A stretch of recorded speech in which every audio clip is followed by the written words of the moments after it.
வெண்பாவ மல்லியும், விஜயும் வந்துட்டு இப்ப தேடிட்டு இருக்காங்க. அதே மாதிரி இந்த கதிரேசனும் வந்துட்டு ஏதோ வேணும்னே மல்லி இது எல்லாத்தையுமே பண்ண மாதிரி, அங்க மட்டும் என் பேத்தி இன்னும் 24 மணி நேரத்துக்கு வந்து வரல, கண்டுபிடிக்கல அப்படின்னா, கண்டிப்பா நான் அங்க என்ன நடக்கும், ஏது நடக்கும் அப்படின்னு தெரியாது அப்படிங்கிற மாரி வந்து சொல்லி, பயங்கர கோவத்தோட வந்து சொல்லியிருக்காங்க. அதே மாதிரி தான் வந்து அடுத்ததா வந்து அ நம்ம விஜயும். விஜய் இருந்துட்டு மல்லி கிட்ட ஏன் இப்படி சொல்றாங்க அப்படின்ற ஒரு விஷயத்த மல்லி அந்த அளவுக்கு புரிஞ்சுக்கவே மாட்டேன்றாங்க. அதாவது இந்த மாரி வந்து வெண்பாவ காணோம் அப்படிங்கிற டென்ஷன்ல ஏற்கனவே விஜய் இருந்துட்டு பயங்கரமான ஒரு கோவத்துல இருந்துட்டு இருக்காங்க. அப்படி இருக்கும்போது ஏதாச்சும் வந்து பேசினா நம்ம தப்பா பேசிடுவோம். ஏன்னா வந்து கோவத்துல என்ன வேணாலும் பேசிடலாம் அப்படிங்கிற மாதிரி வந்து சொல்லி நீ கொஞ்சம் விலகியே இரு வெண்பா கிடைக்கிற வரைக்கும் அப்படிங்கிற மாதிரி வந்து சொல்லி தெளிவா சொல்றாங்க. ஆனா அதை புரிஞ்சுக்காம என்ன வெறுத்துட்டாரு அப்படி இப்படிங்கிற மாதிரி வந்து சொல்லி மல்லி ஃபீல் பண்ணிட்டு இருக்காங்க. இப்போ அதெல்லாம் பிரச்சனை கிடையாது. ஆனா அதே சமயத்துல இப்போ வெண்பாவை எப்படியாச்சும் காப்பாத்தி ஆகணும் அப்படிங்கிற ஒரு விஷயத்துல விஜய் இருந்துட்டு அடுத்ததா ஒரு மிகப்பெரிய ஒரு முடிவு எடுக்க போறாங்க. அதாவது இது வந்து கண்டிப்பா விஜய் ஜெயிலுக்கு போறதுக்கான வாய்ப்பு அதிகமாவே இருக்கு. பட் இருந்தாலும் இந்த ஒரு முயற்சியை விஜய் எதுக்காக எடுக்கிறாரு அப்படின்னா உண்மையிலேயே வெண்பாவை கடத்தினது யார் அப்படிங்கிற ஒரு விஷயத்த கண்டுபிடிக்கணும் அப்படிங்கிறதுக்காக தான். ஏன்னா தீபிகா தான் கடத்திருப்பா அப்படிங்கிற மாதிரி வந்து சொல்லி விஜயோட அந்த ஒரு தாட் வந்து போகுது. அதுவும் இல்லாம விஜய் வந்து இப்போ அடுத்ததா வெண்பாவை கிட்னாப் அதாவது இந்த ஐஷுவை வந்து கிட்னாப் பண்ணுவாங்க அப்படின்னு எதிர்பார்க்கவே இல்லை. அதுவும் இல்லாம இப்போ அடுத்தடுத்து வந்து தீபிகா இருந்துட்டு ஐஷுவை காணோம், அதுவும் இல்லாம என் பொண்ணை கொடுத்துரு, என் பொண்ணுக்காக தான் நான் உயிரோடு இருக்கேன் அப்படிங்கிற மாதிரி சொல்லி மல்லியோட காலில் விழுந்து மன்னிப்பு கேட்டு நான் தான் வந்து வெண்பாவை கடத்தினேன், ஆனா வெண்பா எங்க போனான்னு தெரியல அப்படிங்கிற ஒரு விஷயத்த வந்து தெரியப்படுத்த போறாங்க.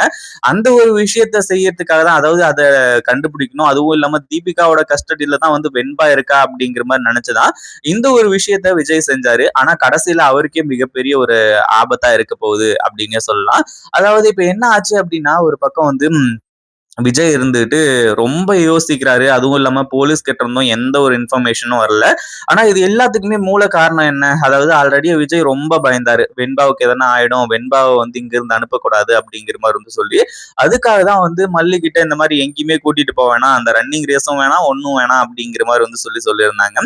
ஆனா அந்த ஒரு சமயத்துல தான் வந்து இப்போ அடுத்ததா இந்த ஒரு விஷயங்கள்லாம் நடக்குது. அதாவது இப்போ விஜய் இருந்துட்டு அந்த ஒரு விஷயத்த யோசிச்சு கண்டிப்பா ஐஷுவை ஜெயிக்க வைக்கணும், அதுவும் இல்லாம வெண்பாவை வந்து தோக்க வைக்கணும் அப்படின்றதுக்காக தான் இந்த தீபிகா வந்து இந்த மாதிரி ஒரு விஷயத்த வந்து செஞ்சிருக்கா அப்படிங்கிற ஒரு விஷயத்த வந்து புரிஞ்சுக்கிறாங்க. என்னதான் இந்த தீபன் இருந்துட்டு அவ்வளவு தூரம் வந்து நான் கேட்டப்ப கூட வந்து நார்மலா தான் பேசினா, அந்த மாதிரிலாம் எதுவும் இல்லை அப்படிங்கிற மாதிரி தான் பேசினாங்க அப்படிங்கிற மாதிரி வந்து சொன்னதுக்கு அப்புறமும் விஜய்க்கு டவுட் வந்து போகல. அதுக்காக தான் இந்த மாதிரி ஒரு ஏற்பாடை வந்து பண்ணாங்க.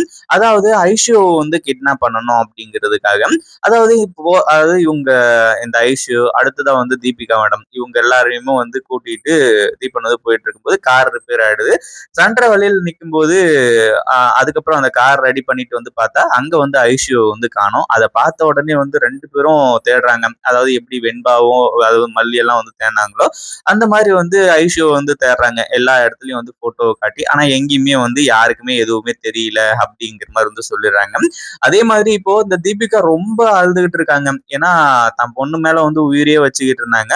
அப்படி இருக்கும்போது அடுத்தடுத்து வந்து என்ன பண்றது, அதுவும் இல்லாம வெண்பா எங்க போயிட்டா அப்படின்னு சொல்லிட்டு வந்து தெரியாம இருந்துட்டு இருக்காங்க. உண்மையிலேயே என்னதான் பண்றது அப்படின்னு சொல்லிட்டு வந்து தெரியாம தான் இது எல்லாத்தையுமே வந்து பண்ணிக்கிட்டு இருக்காங்க. அடுத்தடுத்து வந்து இப்போ தீபிகா இருந்துட்டு நேரா கிளம்பி போய் மல்லி கிட்ட வந்து கேக்குறாங்க. ஏன்னா மல்லி தான் இதை பண்ணிருப்பா அப்படிங்கிற மாதிரி வந்து சொல்லி அதுக்கப்புறம் தான் அங்க போய் வந்து கேட்கும்போது தான் இந்த ஒரு விஷயம் எல்லாம் வந்து வெளியே வருது. அதுவும் இல்லாம இங்க இந்த வெண்பாவை வந்து கடத்தினது இந்த தீபிகா தான் அப்படிங்கிற ஒரு விஷயத்த வந்து அந்த இடத்துல தீபிகாவே வந்து போட்டு உடைக்கிறாங்க. இந்த மாதிரி நான் தான் கடத்தினேன், இந்த போட்டியில வந்து வெண்பா ஜெயிக்க கூடாது, என் பொண்ணு தான் ஜெயிக்கணும் அப்படிங்கிறதுக்காக. அதுக்காக நீ பழி வாங்காத மல்லி, ஒழுங்கு மரியாதையா என் பொண்ணை வந்து என்கிட்ட கொடுத்துரு அப்படிங்கிற மாதிரி வந்து சொல்லி கேட்டுட்டு இருக்காங்க. அதுவும் இல்லாம மல்லியோட காலில் விழுந்து என் ஐஷியோ வந்து என்கிட்ட கொடுத்துரு, இனிமே உங்க பேச்சுக்கே நான் வரமாட்டேன், அதாவது என்னால வந்து உங்களுக்கு எந்த ஒரு பிரச்சனையும் வராது, வெண்பாவை காப்பாத்துறதுக்கு என்ன உதவியோ நான் அது எல்லாத்தையுமே பண்றேன், ஆனா என் ஐஷுவை வந்து கொடுத்துரு அப்படிங்கிற மாதிரி மல்லி கிட்ட வந்து கேட்டுட்டு இருக்காங்க. ஆனா மல்லி வந்துட்டு நீங்க என்ன சொல்லிட்டு இருக்கீங்கன்னு எனக்கு புரியல, அதுவும் இல்லாம அப்போ வெண்பாவை கடத்தினது நீங்க தானா அப்படிங்கிற மாதிரி வந்து சொல்லி அதையும் கேட்டுக்கிட்டு இருக்காங்க. அதுக்கப்புறம் தான் வந்து விஷயத்த எல்லாத்தையுமே டீட்டெயிலா சொல்றாங்க. அதுவும் இல்லாம இப்போ மல்லி இருந்துட்டு இல்ல நாங்க வந்து அந்த ஐஷோ வந்து கடத்தல அப்படிங்கிற மாதிரி வந்து சொல்லி சொல்றாங்க. அதாவது இங்க விஜய் வந்து அந்த ஐஷோ வந்து கிட்னாப் பண்ணலாம் அப்படிங்கிற மாதிரி வந்து பிளான் பண்ணாரு. அதுவும் இல்லாம நம்ம பட்ட வேதனைய வந்து தீபிகா வந்து படணும் அப்படிங்கிற மாதிரியும் வந்து நினைச்சாங்க. ஆனா விஜய் வந்து இவ்வளவு பெரிய பிளான் பண்ணாலுமே கூட கடைசியில விஜய் தான் கடத்திருக்காரு அப்படிங்கிற மாதிரி நினைச்சிட்டு இருந்தா. ஆனா கடைசியில கடத்தினது வந்து விஜய் இல்ல, வேற யாரோ வந்து கடத்திருக்காங்க அப்படிங்கிற மாதிரி வந்து தெரிய வருது. உண்மையிலேயே அடுத்தடுத்து என்ன பண்றதுன்னு சொல்லிட்டு வந்து தெரியாம இப்போ தீபிகா வந்து திரு முழிக்க போறாங்க. இந்த மாதிரிதான் வந்து நம்ம மல்லியும் விஜயும் கஷ்டப்பட்டிருப்பாங்க அப்படிங்கிற ஒரு விஷயத்த வந்து தீபிகா புரிஞ்சுகிட்டு இருந்தாங்க அப்படின்னா ரொம்பவே நல்லா இருந்திருக்கும்.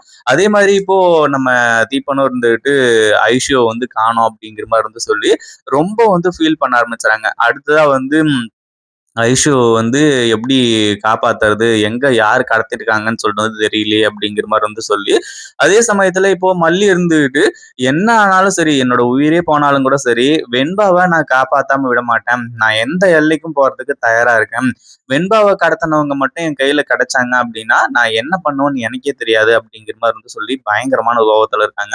ஏன்னா விஜய் நார்மலா பேசிட்டு இருந்தாரு, அடுத்தடுத்து வந்து எல்லாத்தையுமே இவங்க மூவ் பண்ணியிருந்தாங்க அப்படின்னா பிரச்சனையே கிடையாது. ஆனா எல்லாமே வந்து தப்பு தப்பா போய் முடிஞ்சு, அதுவும் இல்லாம இப்ப கடைசியா வந்து வெண்பாவை காப்பாத்துறது ரொம்ப கஷ்டமான ஒரு சுச்சுவேஷன், எங்க இருக்காங்கன்னே தெரியல அப்படின்னும் போது மல்லி இன்னும் பயங்கர கோவத்தோட வந்து இது எல்லாத்தையுமே பண்ண ஆரம்பிச்சாங்க. அடுத்தடுத்து என்ன பண்றது ஏது பண்றது அப்படின்னு சொல்லிட்டு வந்து ஒண்ணுமே புரியாமையும் நின்றுட்டு இருக்காங்க. தீபிகா மேடம் அதுவும் இல்லாம ஐஷுவால வந்து கடைசியில வெண்பா கிடைக்க போறாங்க. இந்த வீடியோ பிடிச்சிருந்தா லைக் பண்ணுங்க, ஷேர் பண்ணுங்க. இப்பதான் நம்ம சேனலுக்கு ஃபர்ஸ்ட் டைம் வரீங்க அப்படின்னா கீழ இருக்க சப்ஸ்கிரைப் பட்டனை பிரஸ் பண்ணிக்கோங்க.